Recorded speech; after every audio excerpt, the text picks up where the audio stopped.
We were just talking about Walking Dead. Walking Dead premiere, were you saying got 17 million? 17.2 or 17.3 million hit. I still don't believe that you and Lute ain't seen that yet, though. I Did know, you? I'm embarrassed. I'm Yeah. embarrassed. I gotta watch it tonight, maybe. But that concept that people were shitting their pants in oh my god, 17 million people, and it is a lot of fucking people.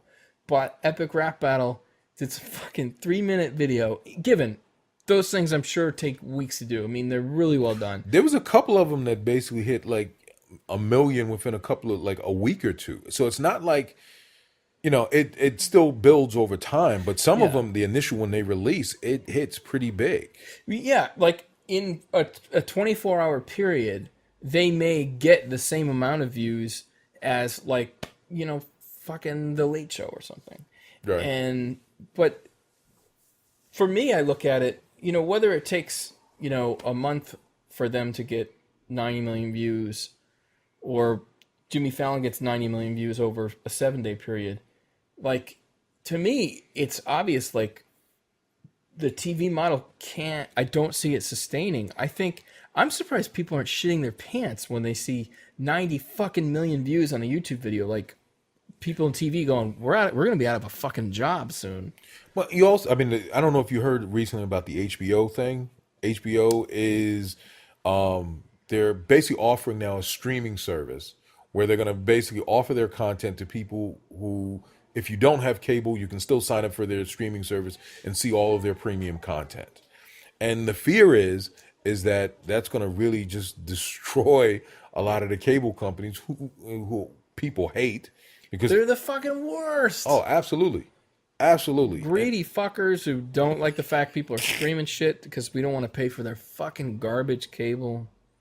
My bill is like over $200. My cable bill every month. Fucking. And we got like 2 TVs. It's not like we got like multiple TVs in every room, but we have a lot of premium channels, and they constantly keep bundling things. When you go to them trying to get them to reduce the bill, all these really crappy channels are bundled with the 1 or 2 channels that you really want. Yeah, because how many channels would you really take?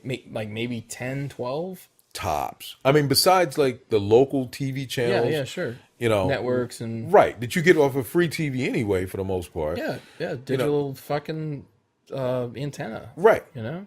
Other than that, there's like maybe 5 or 6 channels that I watch on a regular. I watch Comedy Central. I'll watch HBO. Every now and then like Showtime or something like that. But Yeah, beyond maybe that, History Channel, right? Like the Cinemax, History Channel, I'll catch every now and then, stuff like that, because I am a professor. But AMC, but that's no, actually, yeah, AMC too. Yeah, Walking Dead, I'd be pissed if I missed that. But yeah, but it's not like for me. It's not that many. It's probably 10. right.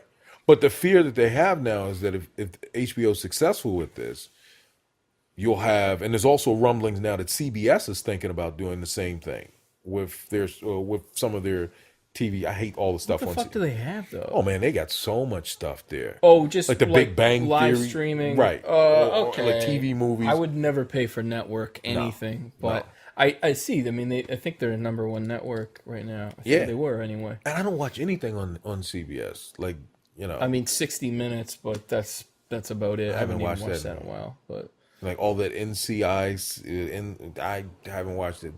Everyone who's on that network is like, you got to be like 60 years and older to watch a lot of the shows there, So, Yep. But so there are a lot of these cable networks, or these networks, and even cable stations are going to That's subscription based, pay me $5 a month sort of thing. I know so many people who've gotten rid of cable. But every now and then they'll ask me like, what's happening on HBO or this particular channel, like Game of Thrones or something like that. Yep.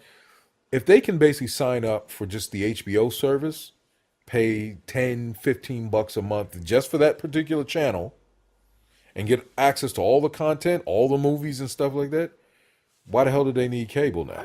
I would, yeah. I mean, I was looking at the price point would have to be right. Like honestly, it's no secret HBO they get a better selection of films. They pay out of the fucking nose for a lot of the big Hollywood releases. And Netflix is really laggy.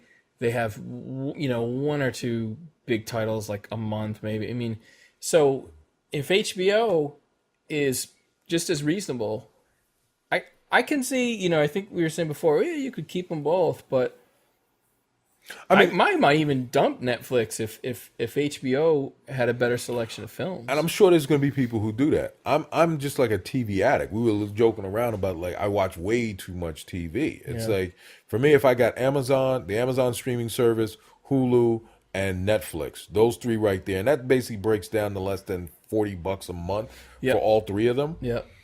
I'm already saving $160 on my standard cable bill just with that alone. Yeah.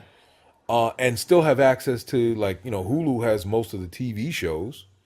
Netflix has a lot of the movies, not a lot of old stuff, and Amazon has pretty much everything else. A lot of the other stuff that's out there. You add HBO into the mix, and it's like I don't need cable anymore. Yeah, I think you're right. Yeah, I do that. I got Netflix. Amazon is like if I want to spend a couple bucks, buy a movie. Right. That is a nice addition to the Netflix. But yeah, if HBO is reasonable, I'll do it. I mean, come on. It's like, there's so many shows, And this is legal. This is not even getting into the issue of dudes who are pirating stuff still. Oh, yeah, or people who are giving each other the HBO app password. Right. At school, like kids are like, "Oh, do you want the password to the HBO?"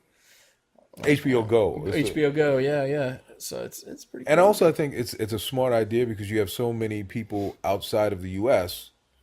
who want to have access to a lot of the HBO stuff. If this goes to a stream, I don't know how they would work the international deal or whatever. Oh yeah. But there's a lot of people who are in other countries who don't get to see like Game of Thrones immediately as soon as it releases here. I don't know if that service would be open nationwide, internationally, or whatever, but that has people terrified in terms of how they're moving forward. Oh yeah. A lot of there's something about the time we live in that's so fragile with some of these larger companies.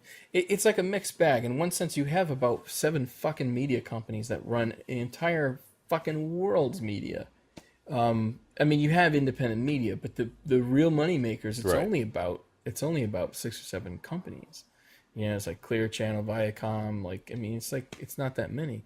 But in the same sense, you see how fragile everything is. Like you see how cable TV could go down.